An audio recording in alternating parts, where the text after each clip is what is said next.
interview is one where the applicant doesn't know he's being evaluated. But I've watched you since the other day at the lottery. You're a brute. And in times like this, I could use a brute. What do you want, Fink? Labor unrest is coming to it. Now, Fitzroy has got the jungle all riled up. A man like me could have use of an old Pinkerton like you.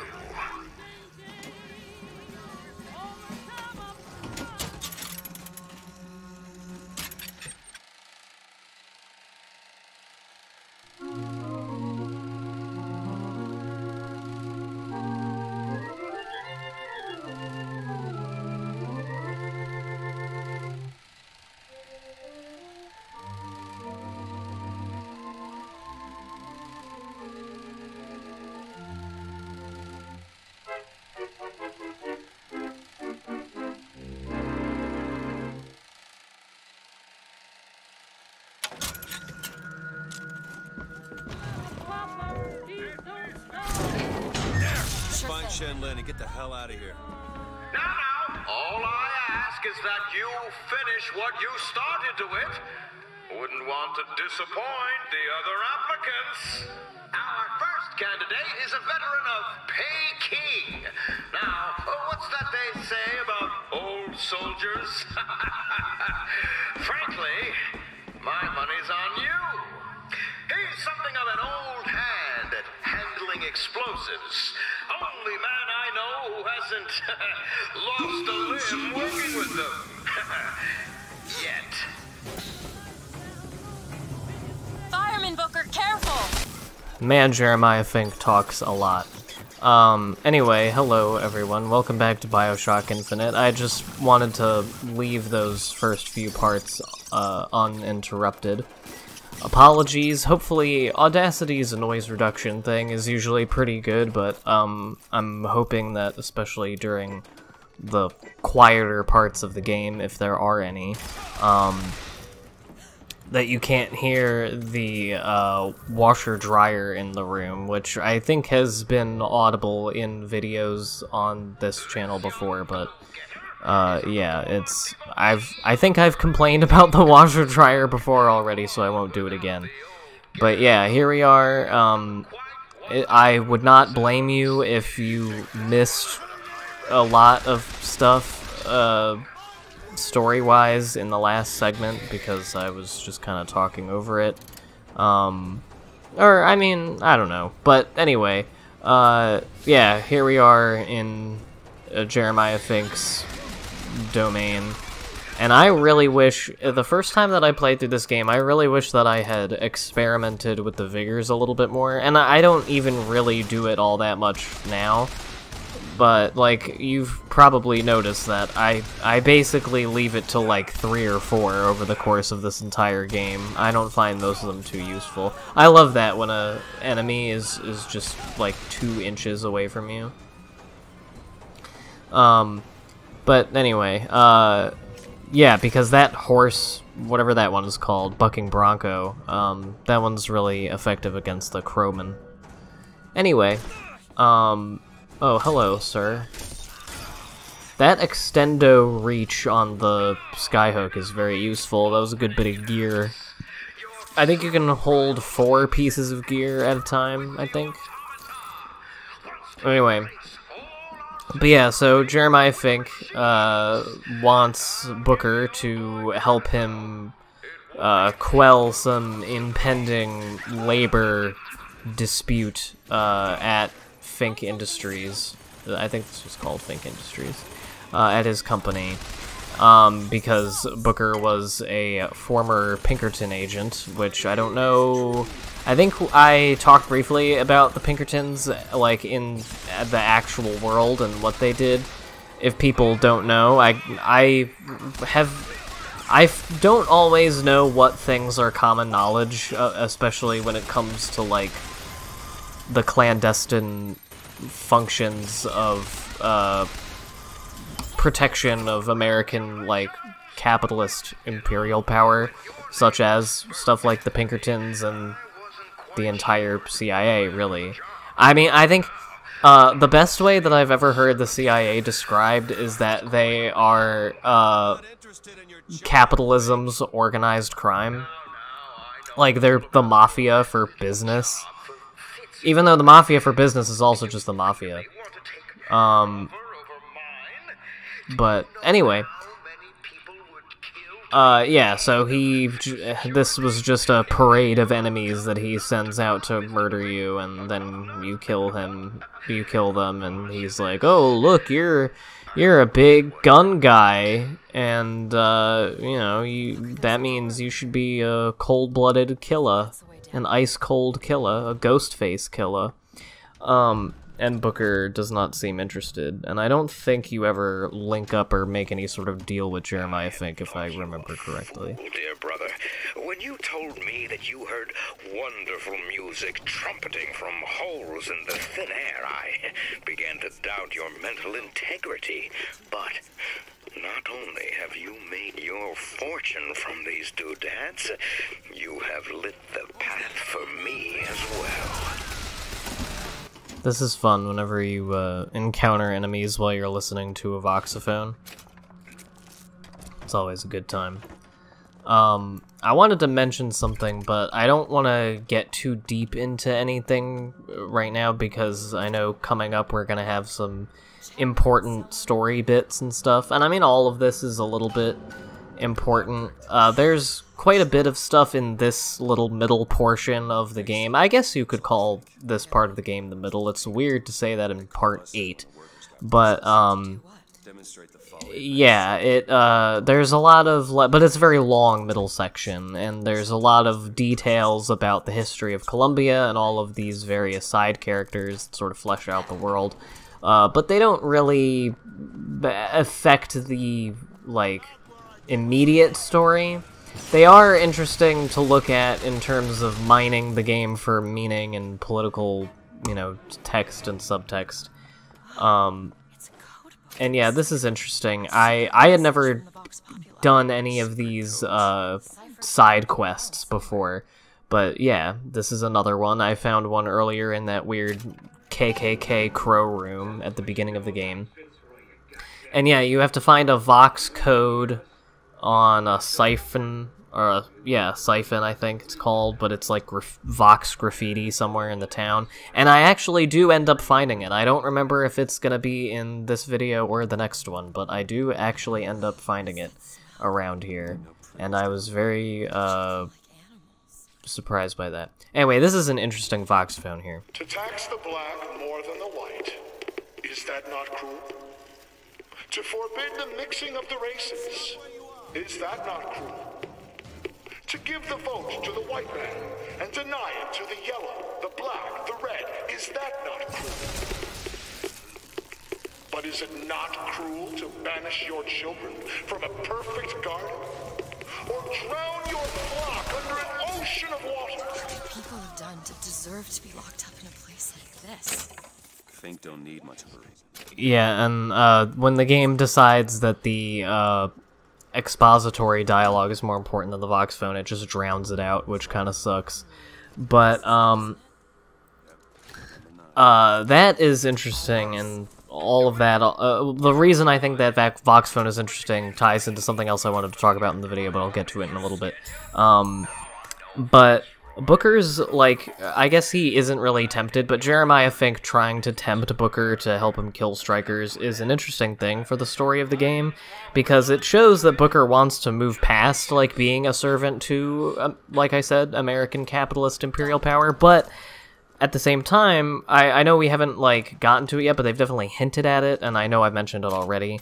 But the game also takes the position against Daisy Fitzroy and equates her with Comstock and equates the Founders with the Vox in terms of them both being movements that, like, manipulate people into joining them, and it's ultimately just for, you know, the seizing of power of the leader who, like, establishes a cult of personality. And I've already kind of hinted at why I don't think that works, but one of the main reasons that I think that that is stupid is that it leaves Booker, and thus the player, in a situation where, like, well, no, because a movement based on class solidarity, like working toward decolonializing and desegregating society.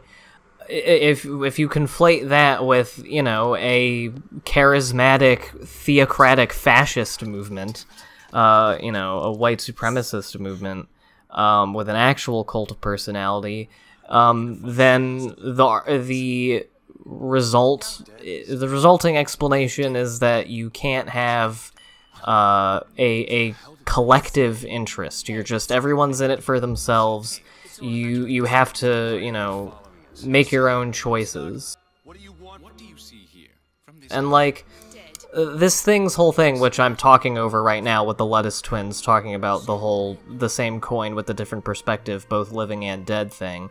This game's thematic whatever about choice is interesting, but I think from a political standpoint that kind of weakens the whole story in that regard, because I think it just kind of advocates for rugged individualism and cynicism, which is one of the prevailing attitudes of capitalism, and it's just one of those ways that thoughtful popular media that does kind of get people to think about, oh, maybe you could collectivize and, seize political control for regular people instead of just the wealthy, and, these vampires who want power. Basically coming to the conclusion, like, no, that shit's just as dumb as Nazis, so, they're both just two extremes, so, be in the happy middle and just be, make your choices about which one to do, and hopefully you won't kill anybody, and things will stay the same, and there will still be Pinkertons, and there will still be labor disputes, and but you'll be okay, and you won't have to make any difficult decisions.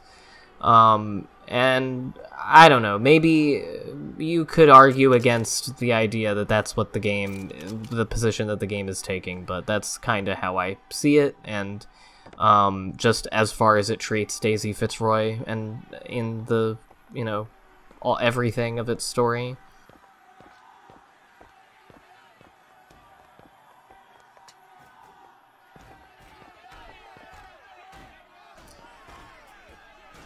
Yeah, we got some scary looking, weird prison people.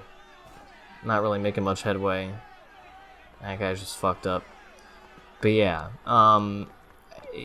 that's certainly, I did mention before that this is the portion of the game that I think severely weakens its commentary on society and politics. And I think it makes a lot of sense to me, the reading that I've just talked about, given Ken Levine's comments about this game, like, not taking any political stance to him, because that is what people think is the apolitical stance, is just like, oh, both sides are terrible, both,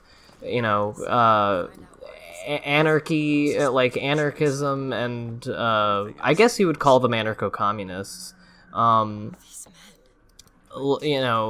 and Nazism is the same thing, like, they both just want power, blah blah blah, and, like, that exact line of thinking is the ideology of capitalism, like, obviously not, the ideology of capitalism obviously leans a little bit more right than even just the center, what we call the center. But, like, yeah, I don't know. It just, to me, that's a narrative that just serves the status quo in the end. But, I don't know. What the fuck do I know? I like how I said I was gonna shut up during the Lettuce Twins part, and I just talked through all of that, but I think you got the point. We opened up a tear, we're in a different reality now. We're gonna keep doing it. It's kind of the whole point of the game. There's a lot of that. In the other world, he was the one who was strung up on the wall. In the other world, this whole business makes my head hurt.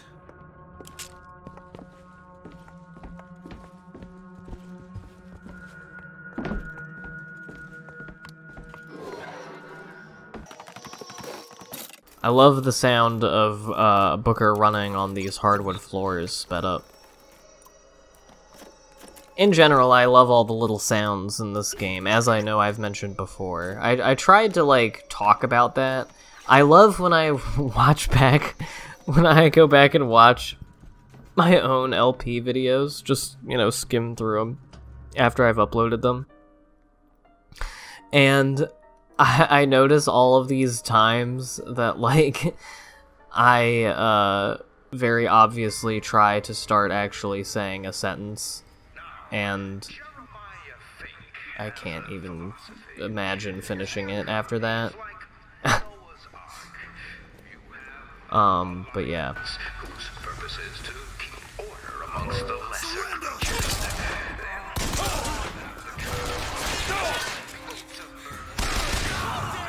So this is most of the episode, if I'm gonna be honest. Most of the video, and this section of the game is just fighting cops in, you know, every time you have to...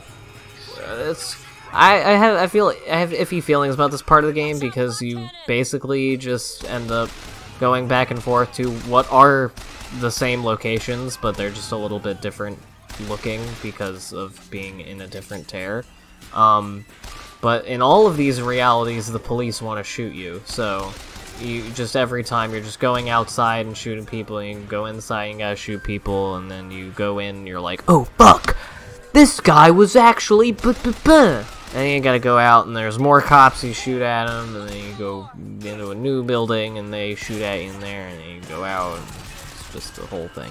But it's not for that much longer.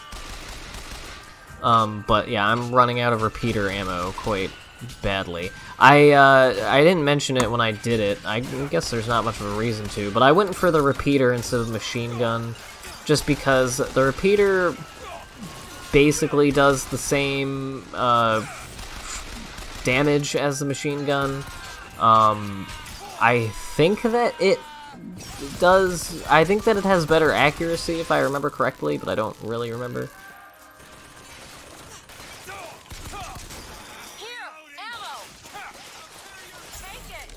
Yeah, I switched to the repeater before she handed me the ammo, so that I get ammo for that.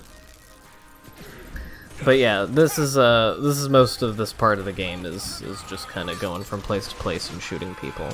But you get to do fun stuff like that. Like, I don't know, these are interesting locales for stuff. This part of this section of this map actually reminds me quite a bit of a TF2 map. There are none that I can really think of. You know, there are none that it really looks like particularly necessarily, but just it looks like it could be a TF2 map. Or maybe an Overwatch map, I don't know. It just looks... I mean, it's very bright like Overwatch. It's yellow o'clock here in Colombia, apparently. But yeah, I don't know, good times. There's a really interesting video, maybe I'll put the link in the description or something, but there's a very interesting video essay. It kind of goes in a lot of directions, and I don't think it really wraps up as neatly as I thought it would, but it's still cool and an interesting thing to think about. And it's about how, like, first-person shooter game developers have to devise areas that look like real places, but also look like they are places, but are also places that are made for combat. They have, like, clear places for cover and everything. And he makes an interesting link between that and schools, how new public schools are now installing, like, walls and barriers in the hallways to prevent, or in the event of a school shooting, anticipating school shootings. And it has a weird psychological effect on the kids because they know that their school is designed for in case someone comes to shoot them. And he kind of gets into how video games sort of, like a lot of media, they prime us for experiences we don't think we're ever going to have, or experiences we haven't had, and one of those things is introducing us into combat situations, which very few of us are ever in. And but you know, obviously in this age of Hell World where we're experiencing massive gun violence, I actually read earlier today that more Americans have been killed by firearms shot by other Americans on U.S. soil in the last 60 years than all of the American citizens that died in American wars in that same time combined. So, under those circumstances, we are experiencing much more active combat situations than we are probably... than any human being really should have to. And so, very depressing thought, obviously, but really interesting video that I definitely recommend. Daisy Fitzroy sent us. We need to talk to you about getting some weapons. Machines, very dangerous. No place for stupid people. Want to lose pretty head? Mr. Lin, downstairs. What is wrong with him? Remember him dead in that cell? Maybe in some way he remembers that too. How would you reconcile that? Trouble. Excuse me, ma'am. I'm looking for Mrs. Lin. I'm Mrs. Lin. No, I mean a little Chinese lady. She was... Booker, this is Mrs. Lin. They took Chen's tools. What's he got without his tools? Well, your husband is a bit out of sorts. If he could work again, maybe. If he could work, he'd... Mrs. Lin, can you tell me who took your husband's tools? Goddamn police. They took them and locked them up in the impound in Shantytown.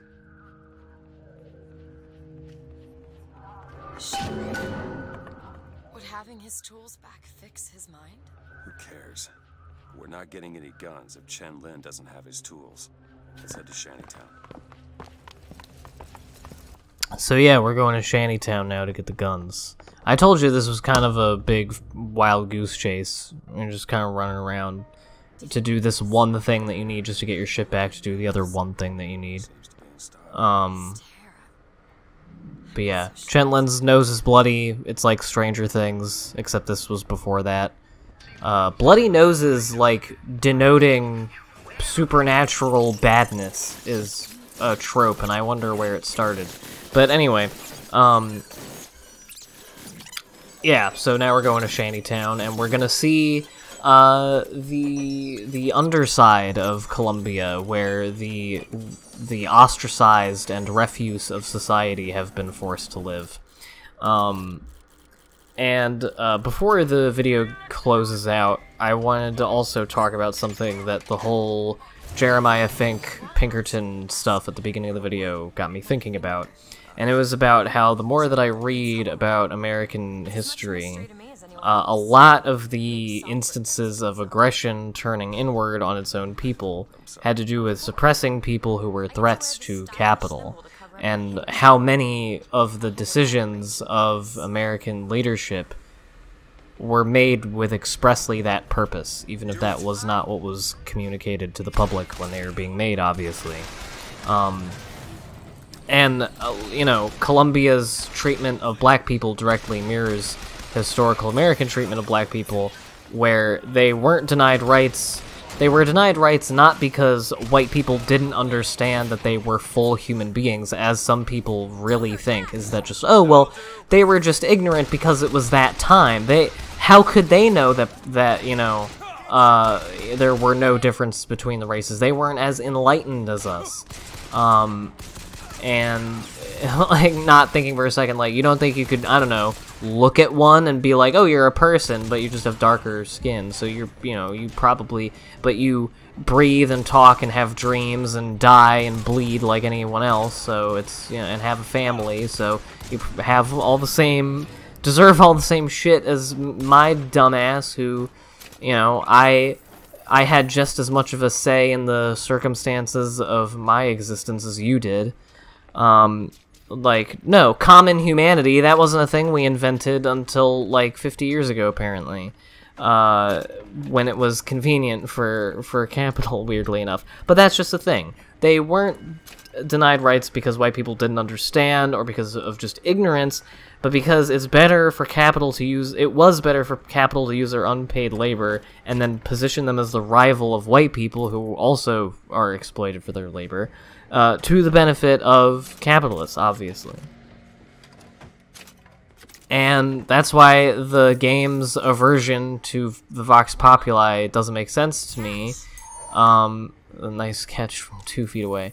Because, like, they were working to upend a system that was extracting value from, slave labor. And, that...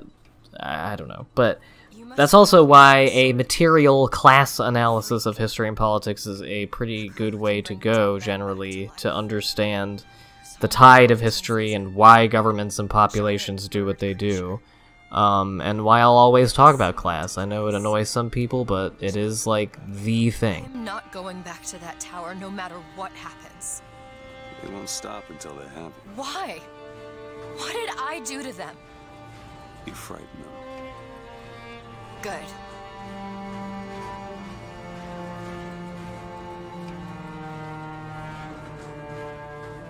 This is what they want, brothers. To keep you so hungry, you can't speak much of them. To keep you so